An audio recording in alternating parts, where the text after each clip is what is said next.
Halo teman-teman semuanya, jadi hari ini akan ada podcast tentang painting dan blasting yang ada di PT EGS di kawasan Kabil. Nah, pengen tahu nggak sih apa aja yang kami bahas? Yuk simak videonya.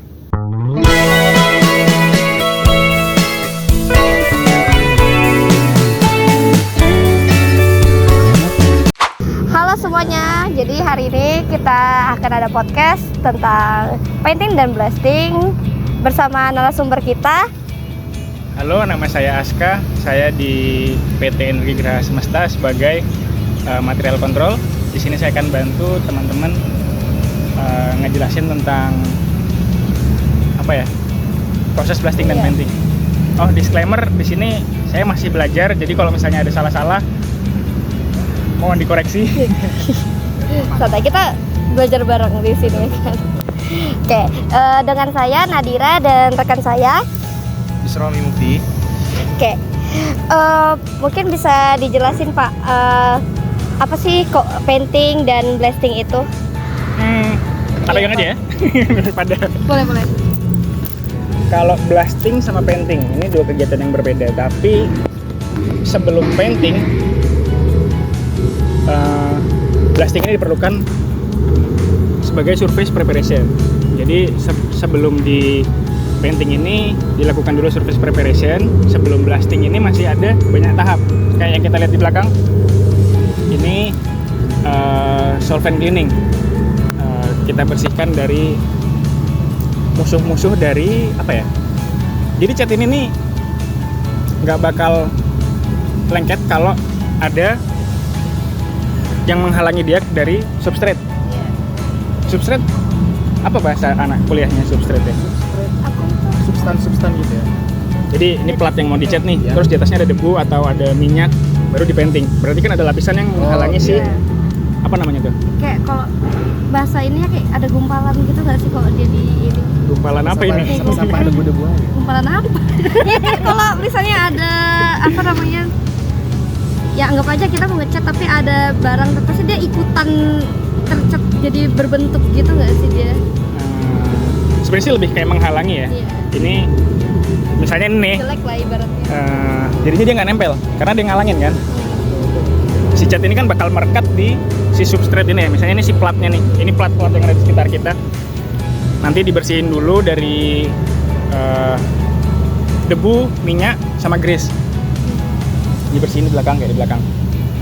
Terus ini gunanya supaya masuk mesin blasting ini kan di sini ada dua. Oh iya. Dari mana ya? Enaknya awalnya dari mana nih jelasinnya ya? Oh iya, sebelumnya kita udah cleaning dulu sebelum habis ngelakuin podcast nih. Tadi pertama kita sempat ke mana Pak tadi? Blasting yang Sentrifugal yang manual, sentrifugal, otomatis. Jadi aku bingung jelasinnya dari mana, karena kalau kita mau blasting dibersihin dulu dari dari sini, tapi kita di sini ini ada dua metode. Iya, Dua metode blasting. Ada yang manual blasting sama yang otomatis atau centrifugal blasting. Kayaknya yang otomatis dulu lah kita jelasin ya. Oke, otomatis ya. Kalau otomatis ini kan dia sirkulasi. Jadi si abrasifnya ini kita menggunakan steel shot. Jadi ada dua nih abrasif. Ada shot, ada organik sama metal. Nah, metal ini yang kita pakai di mesin sentrifugal. Tadi udah ada gambarnya ya. Oh iya. Udah ada video. Nanti dicantumin. Aman. Tadi sampai mana? Sentrifugal. Oh, sampai sentrifugal. Sentrifugal ini kan mereka pakai steel shot. Steel shot ini bakal muter terus di mesin sampai dia mengecil jadi debu. Nanti dia di-refill. Dia muter lagi di sana. Nah, supaya si substrate-nya tadi nggak terkontaminasi dan si mesin ini terjaga. Jadi jangan sampai ada kotoran ini namanya apa ya? Debu tadi itu. Substan. Ya. Yang membuat si cat ini bakal nggak nempel. Jadi harus dibersihin dulu dari semuanya lah. Prosesnya ini Ini. Water jet cleaning. Surface cleaning ya, ngebersihin dari lumpur, tanah. Udah habis itu masuk ke mesin sentrifugal. mesin sentrifugal ini tadi pakai steel shot.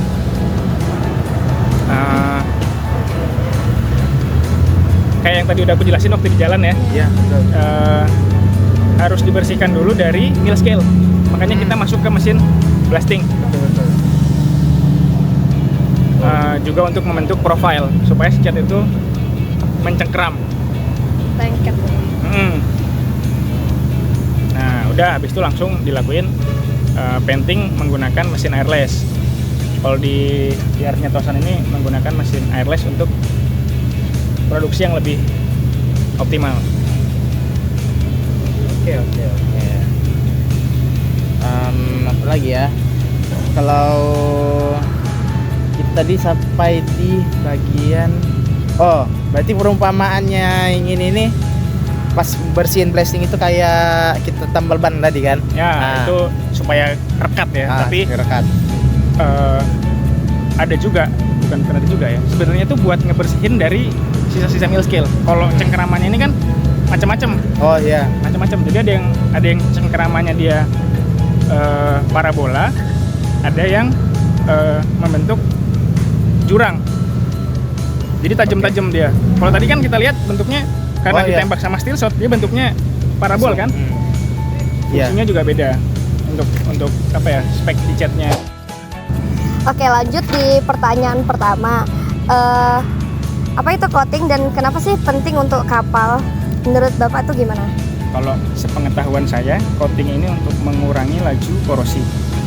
Kan tadi kita ngobrol-ngobrol soal korosi ini, semua yang ada di dunia ini bakal kembali ke substrat awal lah.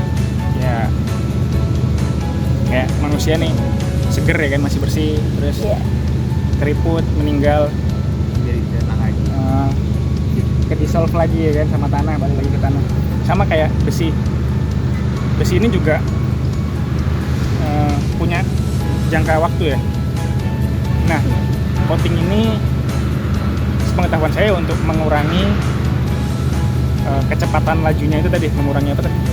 Mengurangi kecepatan laju korosi supaya dia tetap dibentuk yang kita inginkan. Kalau untuk masalah yang terjadi nih pada blasting dan painting itu apa aja sih biasanya? Yang terjadi? Iya, masalah yang terjadi biasanya saat melakukan painting dan blasting itu masalah umum. Masalah umum. Iya. Apa aja sih gitu? Pas proses pembersihan kalau kurang bersih. Kalau kurang bersih kita ulangin, ya kayak gitu biasa lah ya. Maksudnya ada miss waktu itu, ada yang kelewat ya kan, masuk ke mesin ternyata masih ada kotoran ya, masih ada mill scale yang kehalang sama lumpur, kita bersihin, kita blasting ulang. Itu kalau biasanya sih gitu. Supaya dapat tingkat kebersihan yang diinginkan. Nah, Isromi tertarik gak nih ikut kerja di bagian painting dan blasting ini nanti? Terus kita mari lihat ya, masih 2 semester lagi agak Dipikirkan sekarang lebih bagus. Iya. Jadi tahu jenjang karir nih ya, kalau misalnya ikut orang berapa tahun kerja dulu, nyari kerja ya Kerja kan? dulu. Belum tentu dapat. Ini masih nganggur berapa tahun? Iya. Itu kan segera dipikirkan dari sekarang. Jadi tahu nih arahnya kemana. Misalnya ke welding, ambil sertifikat welding ya. Iya. Kalau coating, ambil sertifikat pemberian. coating di offshore juga bisa kan. Maksudnya kalau mau Iya. offshore Dan pasti menggunakan coating. Lapangan basket nih sekarang juga pakai coating. Ini kan? Ngecat. Epoxy, apa namanya? Oh, iya. Lantai epoxy kan? iya. Itu kan coating juga. Berarti sebenarnya kayak kata Mas tadi ya, apa yang nggak di coating? Apa yang nggak di coating? Semuanya di coating bagi saya. Ya itu tadi supaya punya jangka waktu yang lebih lama lah, jangka waktu gunanya nih lebih lama. Lebih lama. Kita tadi kan udah bahas yang otomatis kan berarti Ya, kan? otomatis. Nah itu yang kalau yang manual nih gimana ya? Maksudnya cara kerjanya gimana? Kalau manual ini lebih detail lagi sih. Untuk melakukan apa ya? Intinya semuanya Semuanya lebih detail karena maksudnya gini. Barang yang masuk ini bukan lempeng yang belum diapa-apain. Kalau di manual ini biasanya kita masuk material yang udah di join. Jadi banyak sudut-sudut yang nggak mungkin masuk ke nggak bisa ke expose sama abrasif di mesin autoblast. Kalau mesin kan dan masuknya seret tembak dari beberapa sudut. Jadi kalau di mesin ini ada 8 sudut, 4 di atas, 4 di bawah. Jadi dia nyembur ke plat yang masuk tadi sampai benar-benar bersih dari nail scale, dari substansi yang tidak diinginkan tadi lah. Nah kalau di manual blasting ini lebih spesifik. Tadi misalnya sudut-sudut kita bisa ganti nozzle-nya pakai nozzle yang angle nozzle. Nah itu tadi kan ada saya kasih lihat ya. Iya. Sudut-sudut yang nggak terjangkau nih kalau misalnya pakai nozzle yang lurus yang biasa. Ganti pakai nozzle yang sudut. Nah untuk ngebersihinnya bagian yang dijangkau. Itu kalau tadi manual blastingnya. Menurut yang otomatis ini tadi kayaknya banyak limbahnya ya. Banyak. Tergantung juga limbah ini dari materialnya, tebel sinyal skillnya. Jadi kita dapat asapnya tuh merah. Jadi kan ada lapisan lagi yang aku belum sampai ke sana lah. Jadi di atas mill scale ini kayak ada bedaknya gitu, kayak bedak dia. Beda warna merah. Masih belum paham juga soal itu. Nah, itu keras dia biasanya. Kayak misalnya produk Jepang nih, kalau kita pakai produk Jepang si mill scale-nya ini keras. Jadi waktu keluar dia belum bersih. Kita ulangin sekali lagi. Tapi benar-benar bersih dari mill scale yang nempel tadi.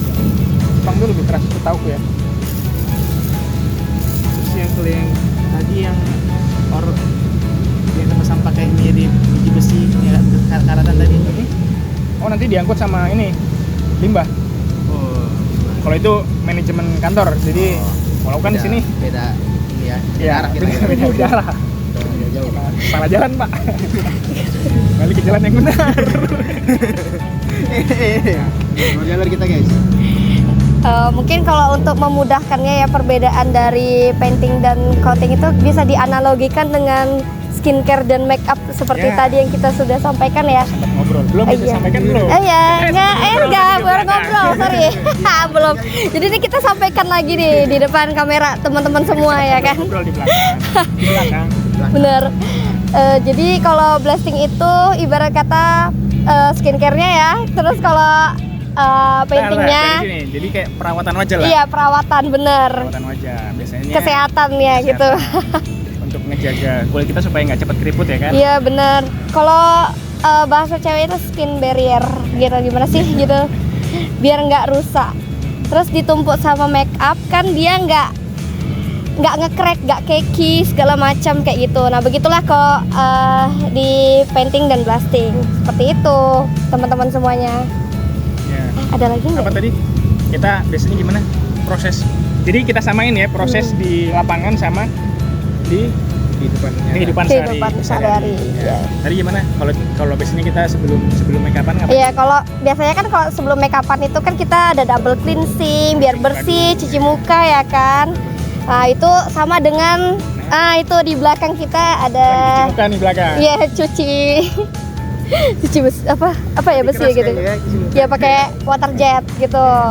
Terus nanti masuk lagi ke blasting itu ibarat kata ya kita pakai skincare lah gitu ya, biar mulus juga ya, skin prep kalau di make upnya bahasa sehari-hari. Boleh nggak gitu. jelasin apa itu skin prep? Kita ini biar pas kita pakai make up itu nggak dempulan atau apa, biasanya kan agak nge-crack gitu. Nah seperti itu. Sama persis berarti sama di lapangan. Ya. Ketebalan ya, itu ketebalan bukan sih kayak gitu tuh? Iya kayak gitu. Kenapa tadi ada pertanyaan tentang ketebalan cat tadi ya? Iya, ketebalan cat. Ketebalan cat itu juga cara menentukan lapisan cat secara ideal itu gitu. kalau di muka jatuhnya defect kan? Iya dong. Kan? Lama. Nanti harus ngulang lagi atau kita bersihin dulu kayak gitu. Iya mudah juga ya kalau diingat-ingat, ternyata ada ini sesuai dengan realita hidup gitu. Di proses painting ini kalau ketebalan misalnya jenisnya ada yang kemarin tuh organik zinc berapa, dia tuh kalau ketebelan dia crack. Nah crack ini kan defect. Iya, Kita benar. harus ulangin lagi nih, digosok Ulang dulu, lagi. digosok lagi. Benar-benar. Jadi kurang Gitu. lebih Iya. bisa lah dipahami dengan apa Iya, ya, analogi keseharian kita, tadi, analogi ya. di keseharian kita. Gitu. Soal painting, ya blasting painting ya. Iya, dipikir-pikir ya mudah juga sih. Maksudnya kalau ngikutin analogi seperti tadi gitu. Sebenarnya kalau bikin videonya Dira lagi cuci muka, Iya. Iya, mirip ya sama Iya, itu. sebenarnya ini proses blasting Iya. painting. Benar-benar. Aplikasinya di Material. Kalau makeup kan di muka ya, kayak ini di material. Nah itu bagus tuh Betul. buat intro tuh, jadi orang cuci muka ya kan. Iya. Intronya itu. Oh iya, benar. Iya, makasih ya idenya. Oke, untuk closing statement ini, pesan apa sih yang mau Bapak sampaikan kepada teman-teman mahasiswa lainnya nih yang mau bergabung di dunia coating nih, coating, painting dan blasting seperti ini? Apa sih mungkin bisa di-share? Kalau aku sih cuma ini sih, tentukan sekarang lah. Maksudnya sebelum lulus ini kalian punya waktu supaya nggak lama-lama nganggur. Ya. Nggak Jadi lama-lama. udah tahu tujuan kita mau kemana kan. Kalau Benar. misalnya kita udah tahu nih dunia painting kayak apa, nggak ribet, duitnya banyak. Iya kan? Yes. Iya, boleh juga. Nggak ribet tuh kalau yang udah jago ya. Iya. Kalau saya belum jago jadi ribet. Nah, itu sih. Jadi tentukan sekarang. Kalau aku ini udah termasuk telat. Jadi baru ngertinya nih waktu udah dunia kerja. Nah, kalau misalnya udah start duluan nih ngambil sertifikasi sebelum lulus. Bayangin. Iya. Lowongan tuh biasanya nyari yang certified Iya, coating benar. lokal atau internasional. Lokal dulu masuk. Jadi tentukan sekarang deh mau welding, mau apa aja sih jurusan kalian? Ada mesin, manufaktur, terus itu pesawat juga ada ya kita ya, pesawat kapal, juga metalurgi sekarang ada metalurgi itu. Masuk ke dunia Iya, painting, painting dunia welding banget, itu masuk semua itu. Duitnya besar itu. Kalau Besar ya. Baru. Iya. setahu saya besar, saya belum merasakan. Nah jadi buat teman-teman yang mau join di bidang ini bisa ngambil sertifikasi terlebih dahulu ya untuk first step gitu. Ya, kalau Gitu, teman. dari aku sih itu aja sih. Oke, mungkin itu aja. Terima kasih ya untuk Pak Aska. Ya. Sorry merepotkan ya, Pak. Iya. Sekali ya. Gitu. Oke, terima kasih semuanya. Udah.